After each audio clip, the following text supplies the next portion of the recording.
শ্বশুরবাড়িতে ২ জন পুত্রবধূ আমরা। আমি ছোট, বড় জায়ের প্রায় ৫ বছর হতে গেল বিয়ের। ওনাকে আমি বড় আপাই ডাকি। ভাসুর নিজে পছন্দ করে বিয়ে করেছেন ওনাকে। আপার বাবা নেই, ছোট থাকতে মারা গেছেন। মায়ের অন্য জায়গায় বিয়ে হয়েছে। আপা নানু বাড়িতেই মানুষ হয়েছেন, ওখান থেকেই বিয়ে। আমার বিয়ের ২ বছর। আমার বাবা অত বড়লোক না হলেও অবস্থা বেশ ভালোই। পরিবারের বড় আর খুব আদরের মেয়ে আমি। বিয়ের পর থেকে মা আর বাবা কত কিছু যে দিয়েছেন তার হিসেব নেই।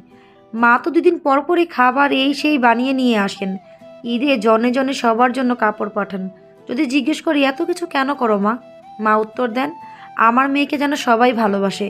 শ্বশুর বাড়িতে যত খাওয়াতে পারবা ততই সম্মান পাবা। তাছাড়া আমি এমনিতেও দিই, তোকে ছাড়া কি কিছু খেতে পারি নাকি বল। মায়ের কথাগুলো আমার একটু ভালো লাগে না। তবে এটা ঠিক, শ্বশুরবাড়ির সবাই আমাকে খুব ভালোবাসে, আপাকেও ভালোবাসে, তবে সেটা নিতান্তই কম। ছেলের নিজ পছন্দে বিয়ে করলে সে বউকে পরিবারের সবাই একটু অন্য চোখেই দেখে। তার উপর ওনার কেউ নেই, তাই ওনাকে ভাইয়া ছাড়া কেউ তেমন একটা মূল্যায়ন করে না।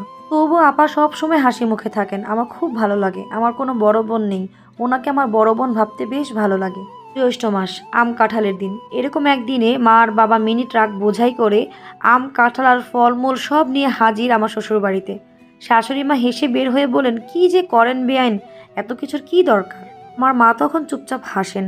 শাশুড়ি যখন গল্প করেন সবার সাথে, আমার ছোট বৌমার বাড়ি থেকে এই আসছে ওই আসছে, তখন আমি ভাবির দিকে আর চোখে তাকাই। ওনার মুখটা ফ্যাকাশে ফ্যাকাশে লাগে। ওনার বাড়ি থেকে কিছু একদম আসে না এমনটা না, মাঝে মধ্যে মামারা এই সেই নিয়ে আসেন কিংবা মা নিয়ে আসেন, তবে নিতান্তই কম। পরের ঘরের ঘরণী মা আর মামারা কতটুকুই বা দেখে। অনেক জায়গায় দেখেছি এক পরিবারে ২-৩ জন যা থাকলে হয়তো তাদের মধ্যে হিংসা থাকে, নতুবা নিজের বাপের বাড়ি বা নিজেকে বড় করার একটা প্রতিযোগিতা থাকে। কিন্তু আমি এসব প্রতিযোগিতা নামতে চাই না। আমি চাই আমায় যেমন সবাই ভালোবাসে আপাকেও বাসুক। মা বড় হাতে কিছু নিয়ে আসলেই আপার লজ্জা লাগে খুব, ব্যাপারটা আমি বুঝি। ওনার দিকে তাকালেই টের পাই। আমারও খারাপ লাগে, আমি মাকে এজন্য বাধা দিলেও তিনি শুনেন না। কিন্তু আসল কারণটা মাকে কখনো বলিনি। সেদিন মায়েরা চলে যাওয়ার পর শুয়ে পড়ি আমি। চোখের পাতায় ঘুম চলে আসার সাথে সাথে শাশুড়ি মায়ের চিল্লাচিল্লি শুনলাম। আপার সাথে তর্কাতর্কি হচ্ছে। এক পর্যায়ে শাশুড়ি মাকে এটাও বলতে শুনলাম, নিজের বাপের বাড়ি থেকে তো কিছু দিতে পারে না, আবার বড় বড় কথা। ছোট বৌমার বাড়ি থেকে কত কিছু আসে, ও কম কাজই করবে, তোমার করতে হবে বেশি, এরকম নানান কথা। আমি শোয়া থেকে উঠে চুপচাপ বসে রইলাম রুমে। শাশুড়ি মা আর আপার সব কথা শুনলাম। পরিস্থিতি স্বাভাবিক হওয়ার খানিক বাদে আপার রুমে গেলাম। দেখে আপা চুপচাপ কাঁদছেন। আমি আপার কাঁধে হাত রাখলাম। আপা ফিরে তাকালেন, চোখ মুছতে মুছতে বললেন, তুমি আমায় ভুল বোঝো না, আমি তোমার নামে খারাপ কিচ্ছু বলিনি। শরীরটা খারাপ লাগছিল, তাই সবজিগুলো তুমি কাটার জন্য রেখে দিয়েছিলাম। মা যখন জিজ্ঞেস করলেন ওগুলো কেন আমি আলাদা করে রেখেছি, শুধু বলেছিলাম ছোট বউ কেটে নেবে, বাস এটুকুই। মা কত কথা শোনালেন, উনি প্রায় এমন খোঁটা দেন আমায়। আমি চুপচাপ গিলি কথাগুলো, কাউকে কিছু বলি না। তারপর আমার হাত দুটো আঁকড়ে ধরে বললেন, তুমি বলো, আমার না আছে ভাই, না আছে বাপ, না আছে বোন, আছেন শুধু মা। ইনিও পরের ঘরে, আর মামাদের সংসার, তারা কি আমায় অত দিতে পারে বলো।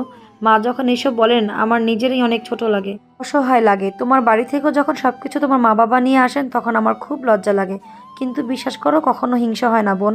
তুমি প্লিজ আমায় ভুল বুঝো না। কি যে বলেন আপা, ভুল বুঝবো কেন, আমি সব বুঝি, চিন্তা করবেন না। এখন থেকে মার কোনো দিন আপনাকে খোঁটা দিতে পারবে না, আমি সেই সুযোগ দিব না। আপা বলেন, কি করে সেটা? আমি হেসে বললাম, কি করে আবার? মাকে বুঝাবো, বলবো আর কখনো এমন কথা না বলতে, যাতে আপনার মন খারাপ লাগে। আপা আমার চিবুক ধরে বললেন, তুমি এত ভালো কেন বলো তো, কত বুঝো আমায়, একদম বোনের মতো। আমি অভিমানী সুরে বললাম, বোনের মতো কি? আমি তো আপনাকে বড় বোনই ভাবি, না ভাবলে আপা না ডেকে ভাবি ডাকতাম। আপার মুখে আমি তখন তৃপ্তির হাসি দেখলাম। আপার কাছ থেকে চলে এসে মাকে ফোন করলাম, বিস্তারিত সব মাকে বললাম। তুমি কিংবা বাবা আর কোনো দিন বেশি হাতে বা ঘন ঘন কিছু নিয়ে আসবা না, এতে আপার অস্বস্তি লাগে। তাছাড়া শাশুড়ি মাও পান থেকে চুন খসলেই আপাকে খোঁটা দেন, বিষয়টা আমার ভালো লাগে না, বাজে লাগে। এখন থেকে আমি আর আপা সমানই থাকবো, তারপরেও বেশি কিছু নিয়ে আসলে আমি কিন্তু তোমার সাথে আর কথা বলবো না, মনে থাকে যেন। হাসলেন, বললেন, আমার মেয়েটা এত ভালো কেন? আমি খুব খুশি হয়েছি তোর এরকম কথায়। কয়জন বা এসব করতে পারে? তোর আপা ছোট হোক, অস্বস্তি লাগুক, এমন কিছু আর কখনো করব না, তুই টেনশন নিস না। ঠিক আছে মা। লাইন কেটে চুপচাপ বসে রইলাম খাটের উপর। কেন জানি না ভেতরে এক অদ্ভুত ভালো লাগা কাজ করছে। কোনো ভালো কাজ করলে বা কারো উপকার করলে আমার এরকম ভালো লাগা কাজ করে। না চাইতেও ঠোঁটের কোণায় হাসি ফুটে উঠল, ঠোঁট জোড়া প্রশস্ত হলো। আপার মতো আমিও তৃপ্তির হাসি হাসলাম।